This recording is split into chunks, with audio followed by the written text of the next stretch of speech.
অনেকে সুইসাইড করছে 7 জন, আর 2 জন যে মাথা ঘুরায় পড়ে গেছে তাই কে নিবে? এর দায়ভার সম্পূর্ণ আমি মনে করি আমাদের সুপ্রিম এবং সমন্বয়ক ম্যাডামের নিতে হবে। মিথ্যা আশ্বাসের জন্য শিক্ষার্থীরা এখন সাইকো হয়ে গেছে।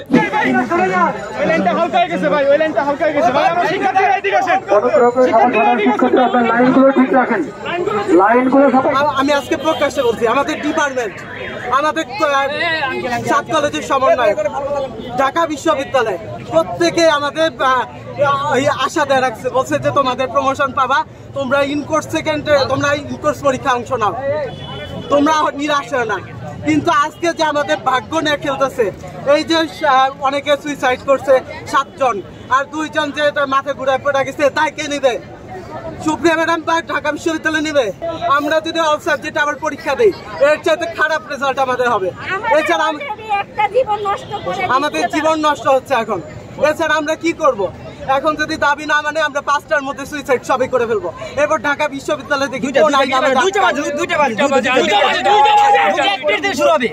1 মিনিট থেকে শুরু হবে আমাদের আত্মহত্যা কর্মসূচি।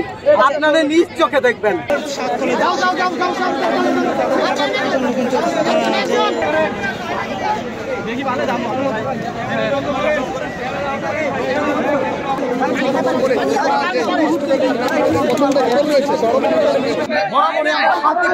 আমরা সুষ্ঠু সমাধানে বিশ্বাসী। ছাত্র শিক্ষার্থী আমরা যদি কোনো রাজনৈতিক সংগঠন না, আমরা বিশ্বাস করি যে এই দেশ সোনার দেশ, পিতা মুজিবের দেশ, আমরা সবসময় একটা সুষ্ঠু সমাধান চাই। সেই অর্থে সেই জায়গা থেকে আমরা 3 মাস বিভিন্ন দ্বারে দ্বারে ঘুরেছি। আমরা আমাদের সমন্বয়ক সুপ্রিম এমকে স্মারকলিপি দিয়েছি, প্রভিসি মহোদয় স্যারের কাছে গিয়েছি, ঢাকা বিশ্ববিদ্যালয়ের কন্ট্রোলার স্যারের কাছে গিয়েছি। এই যে 3 মাস আমরা দ্বারে দ্বারে ঘুরেছি, আমরা 19 বার মিটিংয়ে বসেছি। মিটিংয়ে আমাদের কোনো সমাধান কর্তৃপক্ষ দিতে পারেনি। আমাদের আজকের এই যৌক্তিক আন্দোলনের শিক্ষার্থীরা যে মাঠে নেমেছে, পড়ার টেবিল ছেড়ে তারা যে রাজপথে, এর দায়ভার সম্পূর্ণ আমি মনে করি আমাদের সুপ্রিম এবং সমন্বয়ক ম্যাডামের নিতে হবে। কারণ তারা যদি সুপ্রিম 3 মাস আগে যদি সাফ জানাই দিত যে তোমাদের দাবি অযৌক্তিক, তোমরা চলে যাও, তাহলে তারা হয়তো একটা প্রিপারেশন নিতে পড়াশোনা করতো। এই 3 মাস থেকে তিনি বলছেন পজিটিভ, আমি কথা বলছি, দেখছি। এই যে একটা মিথ্যা আশ্বাস, এই মিথ্যা আশ্বাসের জন্য শিক্ষার্থীরা এখন সাইকো হয়ে গেছে। কারণ তাদের কনক্লাভের ডেট দিয়েছে, ডেট লাস্ট পার হয়ে গিয়েছে, তারা কি করবে তারা জানে না। তারা আজকে সেজন্য শিক্ষার সিদ্ধান্ত নিয়েছে 2টার মধ্যে যদি আমাদের কোনো পজিটিভ নিউজ না আসে আমরা সুইসাইড করবো। আমরা যেহেতু সিনিয়র, তাদেরকে বোঝানোর চেষ্টা করছি আমরা তো আমাদের ভাইদের জীবন বিসর্জন দিতে পারি না, তাদের জীবন নিয়ে খেলতে পারি না। আমাদের জীবন নিয়ে 7 কলেজ প্রশাসন খেলতে পারে, কিন্তু আমরা খেলতে পারি না।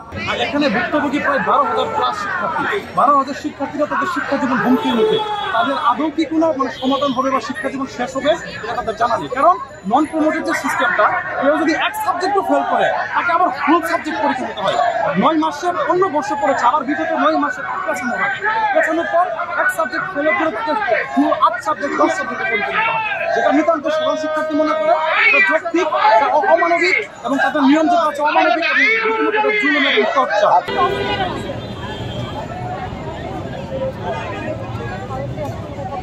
বঙ্গবন্ধুর বাংলায় বৈষম্যের ঠাঁই নাই, বৈষম্যের ঠাঁই নাই।